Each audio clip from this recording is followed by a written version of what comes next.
저희가 계속해서 우리 고린도 전서를 가지고 묵상을 하고 있습니다. 여러분 지난 주간에도 고린도 전서를 가지고 묵상하셨을 거예요. 고린도 전서를 묵상하시면서 어떤 생각이 드십니까? 고린도 전서가 참 우리를 짜증나게 만듭니다. 읽으면서 좀 은혜가 되면 좋은데 읽으면서 좀 부담되는 내용들이 너무나 많이 있지 않습니까? 그래서 전에도 말씀드렸듯이 고린도전서는 적어도 11가지의 굵직한 문제들을 다루면서 교훈을 하고 있기 때문에 그래서 이렇게 교훈들이 많이 담겨져 있는 책이다라고 말씀을 드렸습니다. 그래서 저희들이 매일 묵상을 하면서 좀 은혜로운 거면 좋겠는데 계속해서 어떤 것들은 우리와 좀 거리가 있는 것 같은 느낌이 들면서 굉장히 불쾌하게 느껴지는 내용들도 있습니다. 그래서 왜 고린도 교회 성도들은 이럴까 이런 생각을 우리가 가져보게 되죠. 오늘도 여전히 그 속에서 우리가 말씀 묵상하게 되어집니다. 고린도 교회 성도들은 저희들이 이렇게 미리 전에도 말씀드렸듯이 일종의 성공주의 혹은 승리주의에 빠져 있었죠. 왜냐하면 경제적으로 갑자기 큰 부유함을 누리게 되었고요. 또 복음을 받아들인 지 얼마 안 돼서 또 성령의 은사들을 많이 받았기 때문에 굉장히 모든 면에서 성공주의라고 할까요? 굉장히 남다르다 이런 착각들에 빠지고 있었던 사람들입니다. 갑자기 이렇게 스타가 된 그런 느낌이 된 거죠. 그러다 보니까 주님께서 저희들에게 보여주신 복음의 핵심인 십자가의 길, 십자가의 도에 대해서는 이렇게 무관심할 수밖에 없었고요. 또 그것을 때로는 부인하는 경향까지도 벌어지게 되는 현상들이 고린도 교회에서 나타났습니다. 그래서 그런 것들 때문에 많은 문제들이 있구나 하는 것을 저희들이 알 수 있는 어떤 하나의 그 키가 된다는 것을 우리가 알 수 있습니다. 예를 들어서 저희들이 지금 6장을 묵상하고 있는데요. 6장 전후에만 하더라도 정말 지난 주간 여러분 말씀 묵상하시면서 얼마나 참 괴로우셨어요. 정말 힘들었을 것 같아요. 우리 한번 그런 얘기를 조금만 나눠봤으면 좋겠습니다. 오늘 저희들이 이제 읽지는 않았지만 앞에 9절과 10절에 보면 세상에서 얘기하는 것과 하나님 나라에 들어가는 사람들에게 요구되어지는 것들이 차이가 있다는 것을 발견하게 되어집니다. 예를 들어서 이것이 있을 수 있죠. 부부관계 밖의 성관계, 부부의 이 결혼, 그렇죠? 결혼 제도 밖의 성관계에 대해서는 성경은 늘 언제나 동일하게 얘기를 하죠. 그것은 죄다, 그것은 옳지 않은 일이다라고 이야기를 하고 우리에게 그런 일을 하지 못하도록 교훈을 주십니다.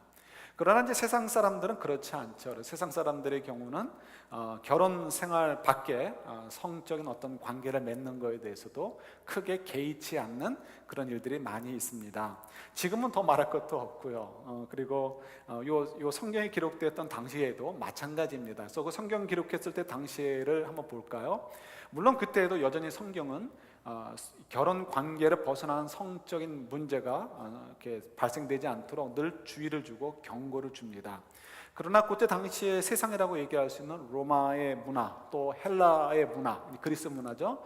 또 그다음에 옆에 있는 이집트의 문화, 이제 그 세 문화다 그러면 세계 전체를 얘기할 수 있겠죠. 이 세 문화의 경우는 성경과는 사뭇 달랐습니다. 그래서 그들에게 있어서는 이 도둑질과 같이 남에게 직접적인 피해를 주지 않는 한은 이 부부관계 외의 성적인 관계도 얼마든지 가질 수 있다라고 굉장히 허용하는 그런 이렇게 문화적인 분위기였습니다. 그럼에도 불구하고 그들에게도 이렇게 잣대가 있어서 이렇게 금을 긋고 그 선을 넘어서는 안 된다 하는 것들이 있죠. 예를 들어서 로마의 문화권과 그리스 문화권에서는 이 근친상간을 엄격하게 금하고 있었습니다. 예를 들어서 남매 간의 결혼이라는 것은 상상할 수가 없는 거죠. 그러나 재밌는 것은 이집트만 가더라도 이집트에서는 남매 간의 결혼이 있을 수 있었습니다. 여러분도 잘 아시는 사람이 남매 간의 결혼을 했죠. 누구예요? 이 세상에서 가장 예쁘다라고 손꼽는 사람, 클레오파트라. 클레오파트라가 정말 이뻤을까 안 이뻤을까 이게 좀 이슈가 되고 있지만 옛날에 만들어 놓은 동전을 보면요, 클레오파트라 모습이 들어간 동전이 있는데 코는 매부리 코에다가 이 그 또 어떻게 발견했는지 그 오래된 동전에서도 그 클레오파트라의 목이 굉장히 두꺼웠대요. 그래서 살이 이렇게 쭉 쳐져 있었대나. 그래서 클레오파트라가 미인은 아니었을 것이다 이렇게 얘기하는 사람들도 있습니다. 자, 어쨌든 간에 그녀가 미인이든 아니었든 우린 중요하지 않고요. 클레오파트라가 결혼이라고 해야 될까요? 그를 적어도 3번을 한 셈인데, 첫 번째 결혼을 얘기한다면 그가 18세에 결혼을 한 것입니다. 근데 누구랑 결혼했냐면 자기보다 3살 연하, 3살 어린 남동생과 결혼을 하게 됩니다. 이유는 아버지가 돌아가신 다음에 이제 그 바로로서 이 애굽에 대한 통치권을 함께 소유하고 싶어서 이 남동생과 결혼하는 일이 벌어지게 되는 거죠. 근데 그것은 애굽에서는 얼마든지, 이 이집트에서는 허용되는, 남매 간의 결혼은 허용되는 일이었습니다. 물론 그렇다고 해서 이 로마 문화나 그리스 문화가 그것을 허용을 하지 않았지만, 그렇다고 해서 이집트 문화를 뭐 이렇게 송두리째 뭐 이렇게 무시하거나 그러지는 않는 상황인 거죠. 그럼에도 불구하고 이 로마, 또 그리스, 이집트, 이 세계 문화 전체가 또 거부하는 것, 금지하고 있는 것이 있습니다. 그건 뭘까요? 너무 또 잘 아시는 것처럼 아버지의 아내와 이렇게 어떤 문제가, 이렇게 성적인 관계를 맺는 것은 그는 어느 문화권에서도 허용하지 않는 일입니다. 그죠? 그래서 상상할 수 없는 일이 되는 거죠.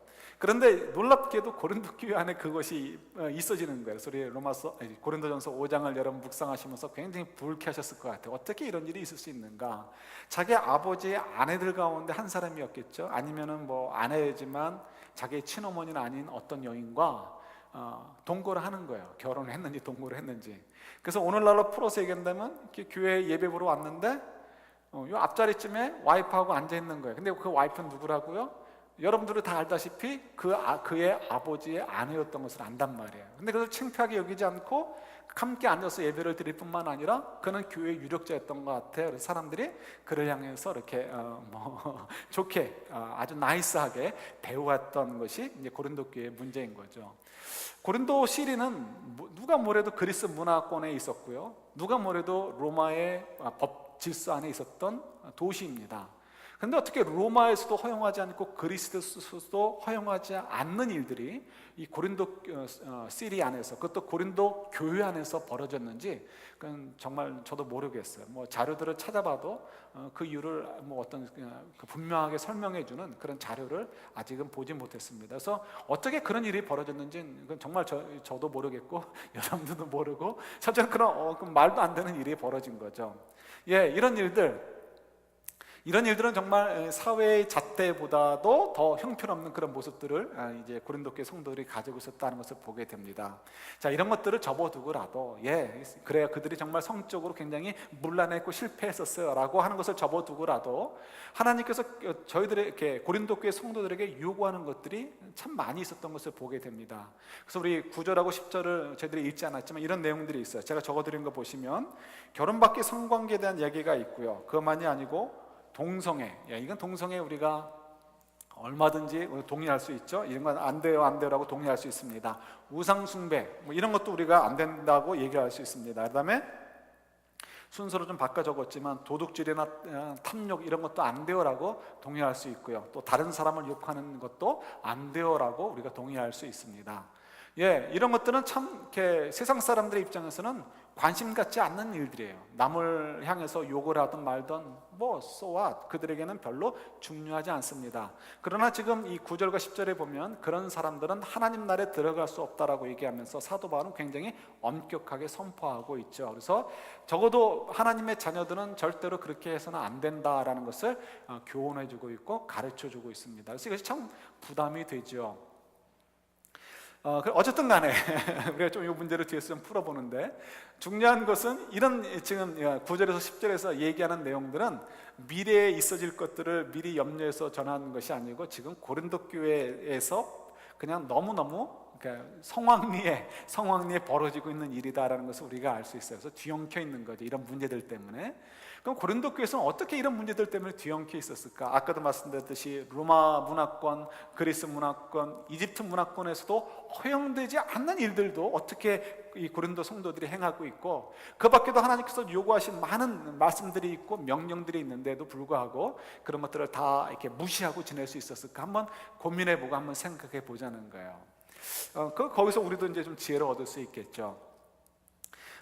우리가 첫 번째로 생각할 수 있는 것은 그들이 굉장히 교만해 있었다는 거죠. 영적으로 높은 수준에 있다고 생각을 했습니다. 그래서 우리 고린도전서 13장 1절, 우리가 너무 잘 아는 고린도전서 13장 보시면 첫 시작이 뭐가 됩니까? 천사의 말을 하는 사람도 라고 되어 있습니다. 이유는 이 방언을 하는 사람들은 천사의 말을 하는 것으로 생각을 했기 때문에 그렇습니다. 그래서 천사의 말을 하는 사람들, 그래서 이 고린도 교회 사람들은 자기들이 천사의 말을 하는 사람이다라고 생각을 해서, 천사의 말을 하는 사람이란 얘기는 뭐예요? 영적인 수준이 굉장히 지극히 높은, 그러니까 굉장히 아주 지고한 수준의 뭐 이데아의 세계급에 올라간 것이라 생각을 한 거죠. 그러니까 자기들은 이미 영적인 수준에 올라 있기 때문에 다른 것들에 대해서 이렇게 관심을 좀 그 다른 각도로 접근할 수밖에 없죠. 그래서 고린도전서 여러분들이 읽는 본문 가운데서도, 우리 언제 묵상했는지, 어제 묵상했나요? 여러분 보시면은 7장에 이런 내용이 있죠. 부부간에 이렇게 일정한 기간을 지나면서도 성관계를 갖지 않으면 그건 문제가 된다. 그러니까 일정한 기간, 그것도 특별히 기도하는 기간이라든가 그런 기간 동안에만 이렇게 부부가 따로 자리를 하든지 성관계를 갖지 않는 것으로 제한하고, 나머지는 언제든지 남편이 요구할 때는 아내는 응해야 되고, 아내가 응할 때는 남편이 또 요구할 때는 또 남편이 응해야 된다라는 것을 이렇게 가르치고 있죠. 이유가 뭘까요? 이유는 이 영적으로 그렇게 교만했던 사람들이 자기들이 이런 높은 수준에 있기 때문에 자기들은 이제 다른 사람들처럼 이런 성적인 것에 관심을 가지면 안 된다라고 생각했던 사람들이 있었던 것 같아요. 그래서 그 사람들은 이 부부간의 관계를 소홀히 여겨서 상대방이 아무리 성적인 요구를 해와도 그는 더러운 것, 나는 나와는 상관없는 것 해가지고 거부했다는 것이죠. 그렇기 때문에 이제 사도 바울이 그것이 아니다, 너희들이 정말 어려가지고 이 정말 영적인 세계가 뭔지 모르기 때문에 너희들에게 그게 가르쳐 준다 하고 하면서 또 7장 1절부터 7절까지 그런 내용들을 가지고 교훈을 하고 있는 거죠.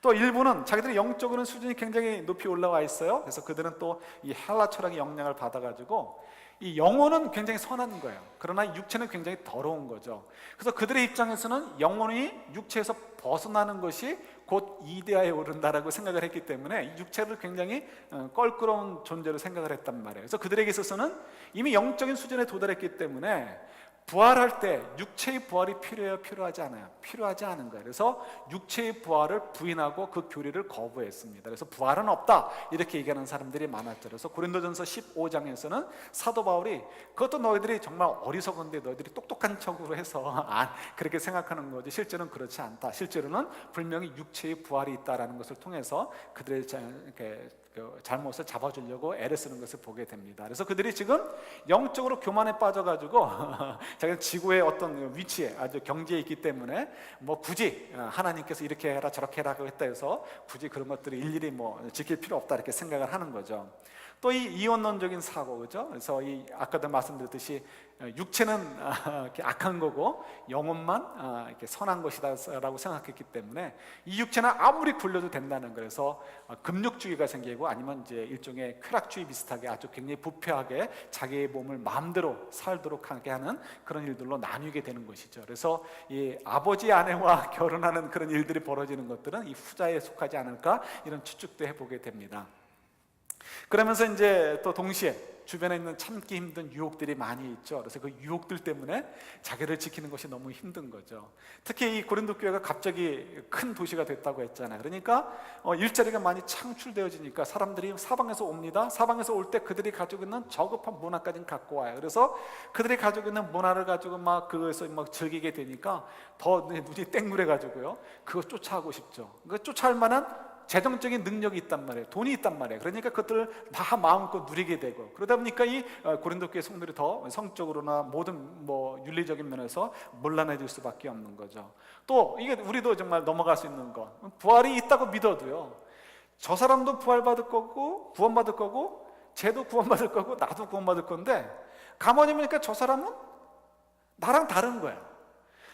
나는 이상하게 조금만 저기 해도, 거짓말 조금만 해도 가슴이 떨리고 불안하고, 누군가 미워하는 마음이 생겨도 마음이 불안하고 하나님이 기뻐하지 않으실 텐데 이건 정말 죄인데 이렇게 막 불안해지는데요. 저 사람은 똑같이 신앙생활하고 똑같이 교회생활하는데 세금도 막 속이고요. 그리고 다른 사람 막 그냥 짓밟으면서 무한 경쟁 속에 들어가 있고요. 그리고 뭐 자기의 유익을 위해서라면 다른 사람들을 뭐 이렇게 욕하고 막 이런 것들을 중상부락도 막 하고 그러면서 살아간단 말이에요. 그럴 때 어떤 생각이 듭니까? 어차피 똑같이 구원을 얻을 텐데 왜 나만 바보처럼 살아야 되는가? 왜 나만 거룩한 척하며 살아야 되는가? 나만 혼자 깨끗한 척하며 살아야 되는가? 이런 생각이 들 수 있는 거예요. 남편이 그러지 못할 때, 아내가 그러지 못할 때 손해보는 것 같고, 똑같이 구원받았던데 왜 나만 이렇게 살아야 되는가? 이런 회의가 빠지게 될 수 있죠. 그럴 때는 우리도 모르게 어떻게 해요? 그 유혹에 넘어가서 에라 나도 같이 한번 즐겨보자, 이런 식으로 되는 것이 이제 우리들에게 많은 유혹거리가 될 수 있는 거죠. 그래서 많은 그리스도인들이 넘어져 가는 그런 이유들이 거기에 있기도 합니다. 그래서 이 고린도교회 성도들이 이런저런 문제 때문에 지금 제가 잠깐 이렇게 나열해드렸던 그런 것들을 통해서 이렇게 그들의 신앙을 잘 잡고 있지 못했고요. 결국 그들이 정말 하나님의 요구에 응하지 못하고 그 수많은 문제들로 뒤엉켜 있는 그들의 모습을 발견하게 됩니다. 사실은 본질적으로 다시 돌아간다면 그들이 너무 성공주의에 빠져가지고 능력이 있다 보니까 십자가의 도, 십자가의 길, 예수 그리스도처럼 우리도 십자가의 삶을 살아야 된다는 것에 대해서 그들이 용납할 수 없고 이해할 수 없고 받아들일 수 없기 때문이라고 얘기할 수 있습니다. 그러나 정말 그들이 생각했던 것처럼 마음대로 살아도 되나요? 그렇지 않죠. 그래서 제가 적어드린 거 한번 보시겠어요? 일부러 표준세 번역을 적어드렸는데 고린도전서 6장 13절을 보시면 한번 같이 읽어볼까요? 6장 13절입니다. 시작. 몸은 음행을 위하여 있는 것이 아니라 주님을 위하여 있는 것이며 주님은 몸을 위하여 계십니다. 예를 들어서 몸이라는 것은 물론 이제 우리가 이런 이 영어에도 소마라는 말이 있죠. 이게 그러니까 그리그로 소마, 이 바디, 어떤 우리 삶을 얘기하는 거죠. 근데 이 몸도 우리가 이 성적으로 문란한데 아니면 탐욕, 술 취함 이런 것에 던져서 망가뜨리면 안 된다 하는 것을 포함하기도 하지만 결국은 뭘 얘기해요? 우리 삶 전체를 얘기하는 것이기도 하죠. 그래서 이 몸은 음행을 위하여 있는 것이 아니라 우리 마음대로 살라고 있는 것이 아니다. 그리고 주님은 몸을 위하여 계십니다 라는 얘기는 뭐냐면 이 몸은 누굴 거라는 거예요. 주님 거라는 것이고, 그래서 우리가 함부로 굴릴 수 없고 또 함부로 이렇게 다뤄서는 안 된다라는 것을 가르쳐 주시는 거죠. 자, 6장 19절 20절 오늘 본문인데 여러분 그냥 눈으로만 보시면 우리의 몸은 누구의 전이라고요? 성령의 전이라는 거예요. 실제로 우리 지금 우리 안에 성령께서 거하고 계신단 말이에요. 그러니까 우리가 어떻게 우리 몸을 함부로 할 수 있겠어요? 그럴 수 없죠. 이건 누구의 것이에요?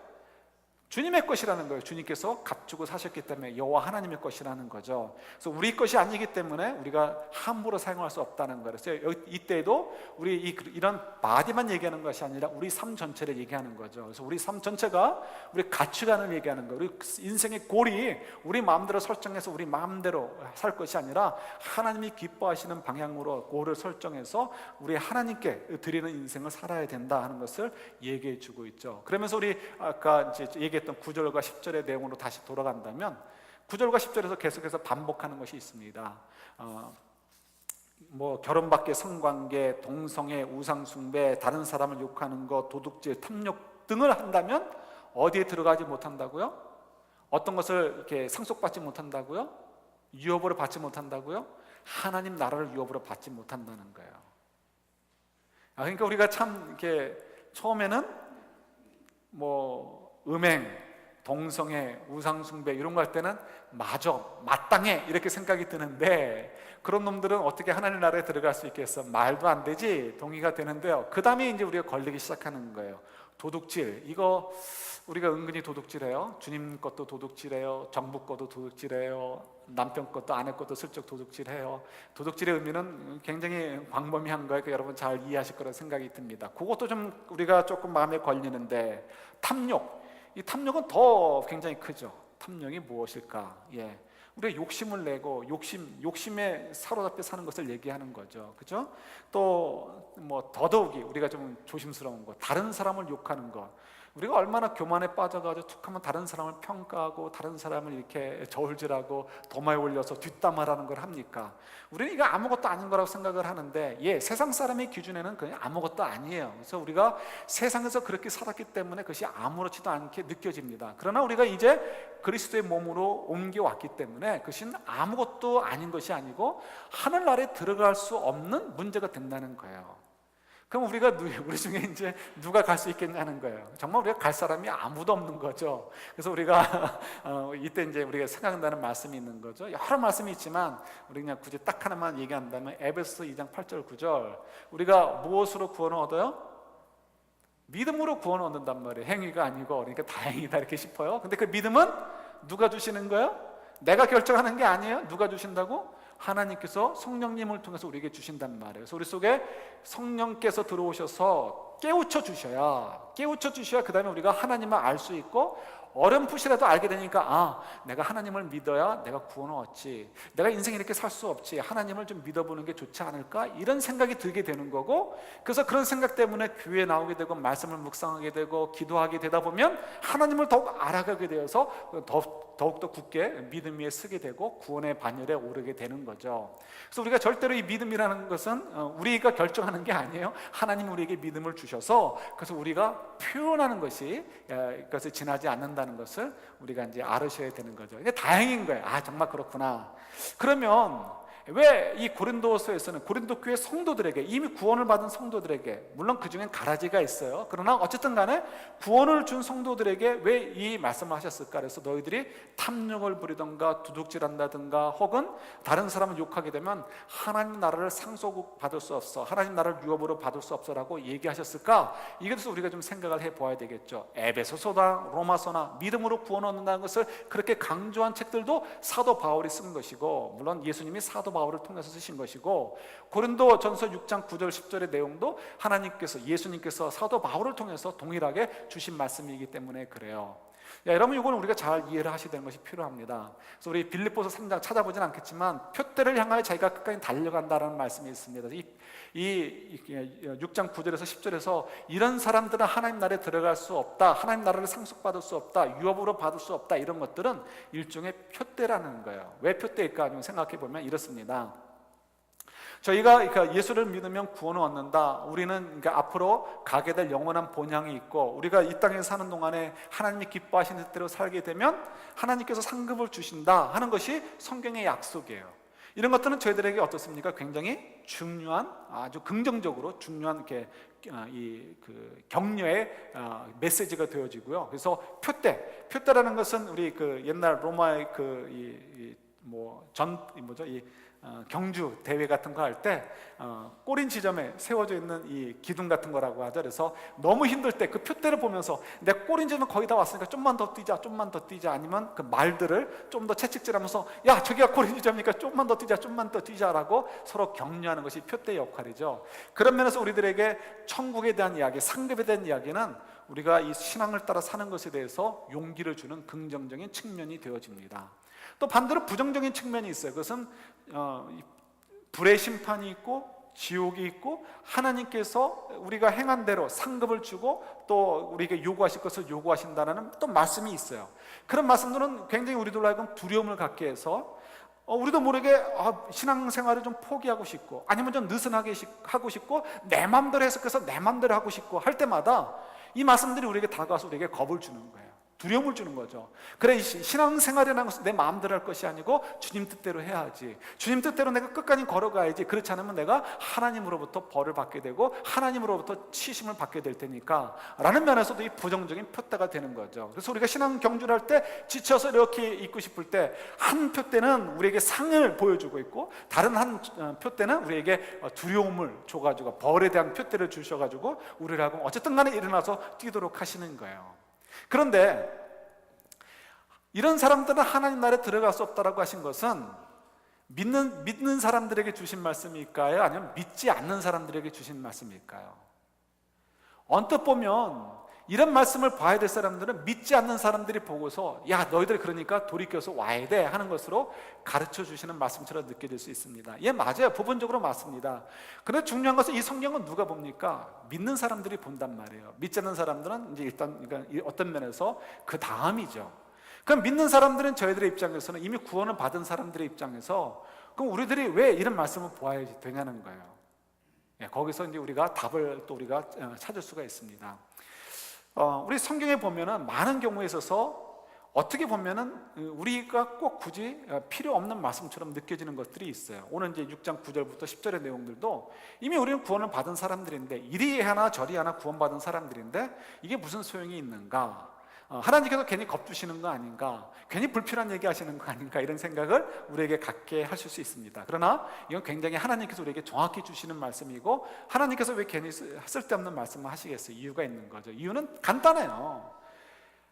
정말 하나님 나라에 들어가는 사람, 그러니까 하나님 나라의 백성이 된 사람들은 그런 행위를 미워하고 그런 행위들을 싫어해서 거리를 둔다는 거예요. 물론 거기에는 우리가 정말 자발적으로 싫어하는 것도 있을 수 있어요. 그러나 어떤 것들은 굉장히 우리가 거리를 두는 것이 너무 어려운 것들도 있어요. 그러나 아까도 얘기했듯이 표대라는 것을 통해서 우리가 이럴 때 이건 내가 거리를 두는 것이 힘들어도 거리를 둬야 되겠다는 것을 우리에게 격려를 주시는 거죠. 그래서 결국은 우리가 믿는 사람이라면 절대로 이런 삶들을, 이런 행위들을 심지어는 내가 좋아해도 그런 행위를 해서는 안 된다는 것을 우리에게 가르쳐 주시는 거예요. 그걸 통해서 사실은 고린도 교회에게 이 말씀을 주신 이유는 고린도 교회가 지금 굉장히 문란하단 말이에요. 모든 면에서 지금 성도들끼리 서로 욕하고 있고, 그러니까 어떻게 법정까지도 나가는 상황에 놓여 있고요. 그 다음에 또 탐욕에 빠져 있고 우상숭배에 빠져 있고 성적으로 너무나 문란한 상태에 있고, 그러니까 그들 속에는 가라지들이 그런 일들을 분명히 많이 했을 거예요. 근데 그 가라지들이 하는데 가라지들은 눈에 잘 띄지가 않잖아요. 이게 가라지인지 알곡인지 우리가 판단을 못해요. 근데 그 가라지 가운데 오늘날로 얘기한다면 그야말로 교회 유력자들이 있단 말이에요. 그러니까 사람들이 우리도 저렇게 해도 되는 거 아닌가 이런 유혹을 받게 되는 거예요. 혼란이 오게 되는 거죠. 그럼 이 공동체 자체가 전부 다 문란하게 되고 혼돈에 빠지게 되면 이 공동체 자체가 정체성을 잃어버리게 되고 결국은 무너지게 되고 말겠죠. 그러면 구원받을 사람들은 구원받을 거예요. 그러나 그 가운데서도 정말 하나님이 기뻐하시는 귀한 열매들을 맺어야 되는 존귀한 그 영혼들이, 존귀한 공동체가 그 역할을 감당하지 못할 수밖에 없는 거죠. 그러니까 정말 사도 바울을 통해서 주님께서 분명히 말씀하고 싶으신 거예요. 이런 행위들을 하는 사람들은 가라지라는 거예요. 이런 행위들을 하는 사람들은 우리 가운데 있어서는 안 되는 사람들이라는 거예요. 다른 말로 풀어서 얘기한다면 우리가 때로는 그런 유혹에 넘어간다 할지라도 우리는 그 유혹에 대해서 담대하게 당당하게 싸워야 되는 존재들이라는 것을 얘기해 주는 거예요. 그래서 우리가 우상숭배 우리 안 한다고요? 아니요. 왜 안 해요? 하죠. 우리 맘모니즘, 우리가 그냥 그 물질을 숭배하는 것, 학력을 숭배하는 것, 세상의 성공을 숭배하는 것, 이게 우상숭배죠. 우상숭배. 또 음행, 우리가 음행 안 해요? 예, 우리가 아버지의 와이프들이 뭐 없었으니까 우리가 뭐 그런 일들을 안 한다 할지라도, 예, 우리가 마음으로만 간음해도 간음이라고 그래요? 아니라고 그래요? 간음이라고 그런단 말이에요. 예, 이런 것들이 우리가 잘 경험해 보셨지만 처음에는 이게 정말 말도 안 되는 얘기 같지만 주님과의 관계가 깊어지면 깊어질수록 그 말이 이해가 되어지고, 마음으로 간음하는 것조차도 굉장히 더럽게 느껴지고, 마음으로 미워하는 것조차도, 그 살인이라고 했잖아요. 마음으로 미워하는 것조차도 그것이 너무나 거북하고 너무나 무겁게 느껴지는 그런 이렇게 단계로 저희들이 성숙해가고 성장해 가잖아요. 그러니까 저희들이 믿음의 삶을 살수록 이걸 알게 되는 거죠. 우리가 얼마나 가십을 좋아해요. 누구를 뒷담화하는 게 너무 얼마나 좋아요. 내 기준에 판단해가지고 쟤는 왜 저래 이렇게 하는 거 얼마나 좋아요. 그러나 주님을 알아가면 알아갈수록 내 자신을 아니까 나도 죄인인데, 나도 형편없는 존재인데라는 것을 깨닫게 되니까 쟤는 왜 이라는 얘기가 줄어들 수밖에 없는 거예요. 쟤는 왜 저렇게 믿기 못해가 줄어들 수밖에 없는 거예요. 완전히 없어지지 않겠지만 줄어들 수밖에 없는 거죠. 그러니까 결국 저희들이 뭘 발견하게 돼요? 이런 사람들의, 이런 행위를 하는 사람들은 하나님 나라를 상속받을 수 없다라는 것은 행위로 구원을 얻는다는 얘기가 아니라 은혜로, 믿음으로 구원을 얻는데, 믿음으로 구원을 얻어서 하나님을 아는 사람들은 그런 행위들과 거리를 둘 수밖에 없고 그런 행위들을 하지 않는 쪽으로 가게 되는구나 하는 것을 발견하게 되고요. 그래서 사도 바울이 얘기한 대로 그런 행위를 하는 사람들은 그동안은 음식도 먹지 말라, 밥도 먹지 말라 하는 얘기들이 이래서 하시는 말씀이구나 하는 것들을 발견하게 되는 거죠. 이유는 바운더리예요. 공동 공동체를 지키고 나 자신을 지키는 걸 통해서 하나님께서 우리에게 기대하시는 일들을 우리가 잘 섬기기 위해서 그것이 필요하다는 거죠. 중요한 것은 남 판단할 것이 아니고 우리의 행위를 돌아보자는 거예요. 그래서 이제 다시 또 돌아옵니다. 여러분, 그런데 지금 저희가 얘기했던 것들이 참 어려워요. 그래서 우리에게 참 부담이 됩니다. 세상 사람들은 이거 말고도 더 많은 악한 일들을 행하는데 우리에게 굳이 이런 것들을 요구하실까? 너무 부담돼요. 그럼 정말 이것이 부담인가 한번 생각해 보자는 것입니다. 예, 분명히 부담이에요. 그러나 이 부담은 부담으로 끝나는 것이 아니고 감사의 부담이라는 거. 왜요? 조금 전에도 간접적으로 설명을 드렸지만 우리가 하나님을 알면 알수록 그것이 더럽다는 것을 깨달아져요. 이유가 뭐예요? 우리가 하나님과 더 가까워지고, 그러니까 우리가 생명력이 더 커지면 커질수록 그것이 더럽다는 것을 알고 멀리하고 싶어져요. 그 얘기는 뭐냐면 결국 우리가 가는 길이 옳은 것이고, 우리가 가는 길의 끝에는 하나님께서 약속해 계신 영광의 상속이 우리를 기다리고 있고, 우리가 가는 그 길의 끝에는 하나님께서 영원토록 썩지 않은 하늘나라의 창고에 쌓아두는 상급들이 우리를 기다리고 있다는 것을 알고 있기 때문에 그래요. 근데 이것은 누구도 흉내낼 수 없는 거예요. 성령께서 우리 속에 들어와서 우리의 마음의 할례, 구약적인 언어로 마음의 할례, 신약적인 언어로 지금 성령의 세례를 우리에게 주셨을 때 그것을 받은 사람들, 거듭난 저와 여러분들만이 그런 것을 깨달을 수 있고 그런 삶을 살 수 있는 거예요. 그러니까 저희들이 이렇게 주님께서 요구하시는 것들은 우리에게 더 큰 상급을 누리고 더 큰 영광의 상속을 누리고 또 이 땅에서 더 아름다운 인생을 살도록 하기 위해서 주시는 요구들이기 때문에 그냥 부담으로 끝나는 것이 아니고 우리가 진정으로 감사할 수 있다라고 얘기할 수 있는 거예요. 요즘 이렇게 성도분들이 종종 얘기하는 것은 이렇게 건강에 대한 얘기를 많이 하시죠. 특히 이제 아침마당이라는 걸 많이 얘기하시잖아요. 그래서 아침마당이라는 것이 그렇게 파퓰러한 건지는 몰랐는데 우리 성도님 때문에 알게 되었습니다. 근데 그 아침마당에서 건강에 대한 얘기를 많이 하나 보죠. 그래서 건강에 대한 얘기를 많이 하죠.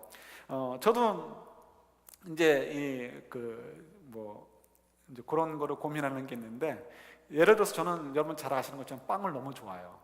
빵을 저지간 분량이 얼마큼이든 눈앞에 있으면 그것이 없어져야지 끝이 나는 거지. 이게 절제하지 않으면 정말 내일은 없는 것이 빵입니다, 저에게는. 그러다 보니까 이게 참 별로 안 좋죠. 그래서 빵을 좀 줄여야 되겠다 싶어서 줄였는데 확실히 빵을 줄이니까 이렇게 허리 사이즈가 줄어들어요. 그러니까 참 좋죠. 병원에 나중에 빨리 안 가려면 빵을 빨리 줄여야 되는 거죠. 그런데 한두 주간만 이 빵을 조금만 경계하는 마음을 느슨하게 하잖아요. 그러면 그야말로 그대로 그냥 한두 주 만에 이 벨트가 한 칸이 늘어나면서 한 4파운드가 그대로 쪄버립니다.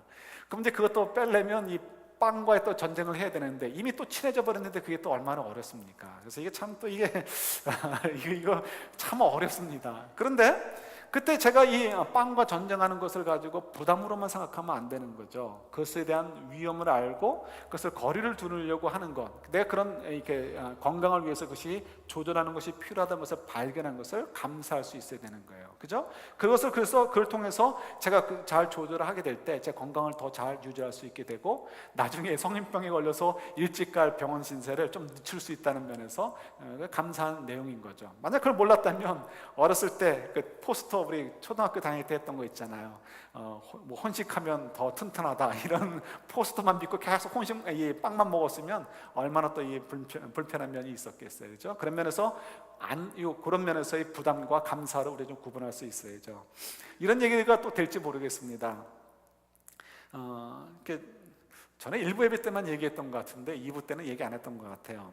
모르겠습니다. 이제 대학을 진학을 하게 됐는데요. 지금은 다르지만 옛날에는 대학을 들어가 여자친구를 사귀잖아요. 물론 교회에서 뭐 오빠 동생 뭐 이렇게 있지만 그래도 뭐 지금과 달리 뭐 걸프렌드다 보이프렌드다 이런 개념이 없었죠. 대학을 가서 미팅하거나 이런 걸 통해서 이제 친구를 사귀게 되는 거죠. 대학을 진학하자마자 또래들 가운데 저희 친구들 가운데 한 명이 제일 먼저 여자친구를 사귀게 되었습니다. 그리고는 이제 여자친구 사귀니까 잘 못 만나죠. 그러다가 이제 한 2-3달 만에 만났는데 식사하면서 이제 얘기를 하는 거예요. 자기가 여자친구 때문에 너무 불편하다는 거예요. 우리 눈에는 뭐로 보여요? 거드름 피우는 거로 보이는 거죠. 우리는 아직 여자친구랑 미팅도 제대로 못 해봤는데 얘는 여자친구랑 지내면서 아주 뭐 너무 불편하다고 하니까 나머지 친구들이 그냥 심통이 나는 거죠. 그래서 하는 얘기가 뭐 농구를 너무 좋아하는데 농구를 좋아했거든요. 농구도 못하지, 뭐 친구들하고 만나지도 못하지, 맨날 수업 끝나면 여자친구가 기다리고 그 여자친구 만나야 되고 하니까 너무 불편하다는 거예요. 여러분, 이게 불편입니까? 아니면 감사의 내용입니까? 누가 뭐래도 이건 감사의 내용이지 불편의 내용은 아닙니다. 뭐 좀 불편함이 있어도 감사가 더 큰 거죠. 좀 더 다른 얘기를 한다면 결혼을 한번 생각해 보세요. 결혼식을 하기 전까지 혹은 결혼식을 끝나는 그날 신랑이나 신부가 제일 많이 하는 얘기가 뭐죠?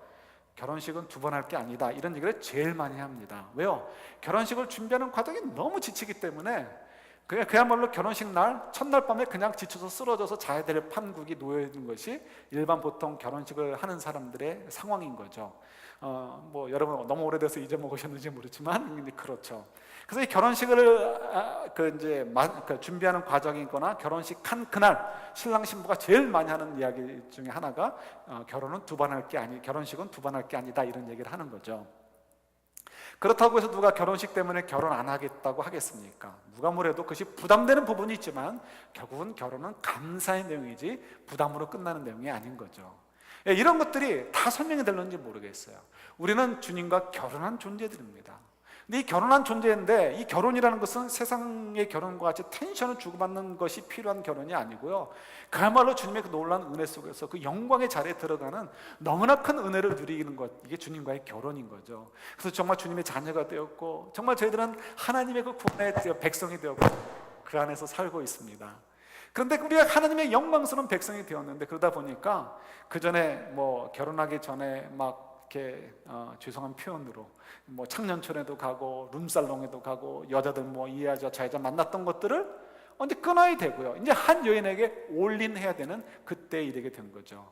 만약 그때 나는 좀 더 풍성하게 누리고 싶어 해서 여전히 창녀촌을 가고 룸살롱을 가고 이 여자 저 여자 만나고 한다면 그 사람은 절대로 평생 동안 정말 진정한 행복을 이렇게 찾을 수 없고요, 그걸 경험할 수가 없고 정말 하나님께서 주시는 그 놀라운 가정의 복을 그 행복을 깨닫지 못하고 한 번도 그러니까 이렇게 즐기지 못하다가 끝나게 되는 굉장히 불쌍한 인생이 되고 말 것입니다.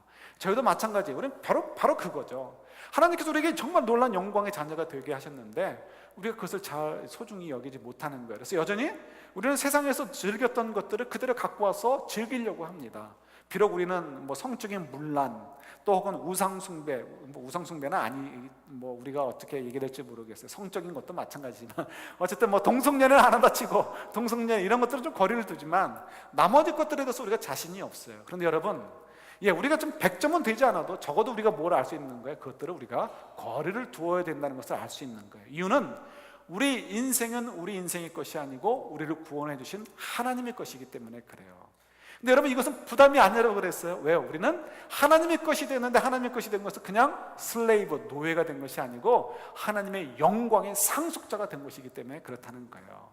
우리는 누가 뭐래도 하나님의 영광스러운 자녀예요. 우리는 누가 뭐래도 하나님의 거룩한 백성이에요. 우리는 누가 뭐래도 지금 이 땅에 사는 것이 좀 피곤하고 어렵고 힘들어도 결국 하나님께서 인정해 주시고 영원한 그 상급과 영원한 영광을 준비해 놓으신 그 길을 저희들이 가고 있는 거예요. 그러니까 저희들이 오늘도 여전히 믿음의 삶을 사느냐고 남편 때문에, 아내 때문에, 자녀들 때문에 고민하는 것이 있고 비즈니스터에서, 직장터에서 고민하는 것이 문제가 생길 수 있어요. 그곳에서도 여전히 우리들은 한쪽 뺨을 맞아도 다른 쪽 뺨을 갖다 대는 그런 삶을 살아야 될 거예요. 그곳에서 우리도 모르게 다른 사람들처럼 뒷담화하고 누구 어쩌고 저쩌고 이렇게 표현도 하고 싶고 이렇게 판단도 하고 싶지만 그것들 다 참아야 되는 그런 괴로움도 있어요. 그렇지만 그것이 여러분 부담이 아니라는 거예요. 그건 여러분들을 살리는 부담이고 결국은 저와 여러분들로 하여금 하늘의 그 귀한 것들을 누리게 되게 하시는 그런 부담이 되는 거죠. 그러니까 여러분, 저희들이 이 땡스기빙 때 우리가 얼마나 감사할 수 있는 거예요. 우리가 지난 한 주 동안 우리 고린도전서를 통해서 묵상하시면서 얼마나 괴로우셨어요. 그러나 그런 걸 통해서 우리가 결국 도달할 수 있는 결론적인 부분, 우리는 그야말로 하늘의 영광스러운 하나님의 자녀구나. 우리는 정말 너무나 감사한 존재들이구나. 우리는 정말 이러나 저러나 하나님의 은혜 속에서 사는 존재들이고 하나님의 그 놀라운 영광을 상속받을 자들이구나. 그러니까 내가 좀 불편해도 내가 조금 부담이 되는 부분이 있어도 내가 그런 길들을 가지 말자. 내가 좀 읽으면서도 디스커스팅하게 느껴지는 부분이 있었는데 내가 실제 삶에서도 그걸 좀 멀리하자. 그리고 정말 내가 하나님께서 기뻐하시는 삶을 통해서 정말 하나님 나에게 약속해 주신 그 놀라운 열매들을 누리는 삶을 사자. 난 이 상상만 해도 너무 좋아. 나는 이것만 생각만 해도 너무 좋아. 그래서 이것이 우리에게 정말 하나님께 드려지는 정말 참된 감사의 제목, 참된 감사의 제물이 되어지는 이 추수감사절이 될 수 있기를 우리 주님의 이름으로 축원합니다. 아멘.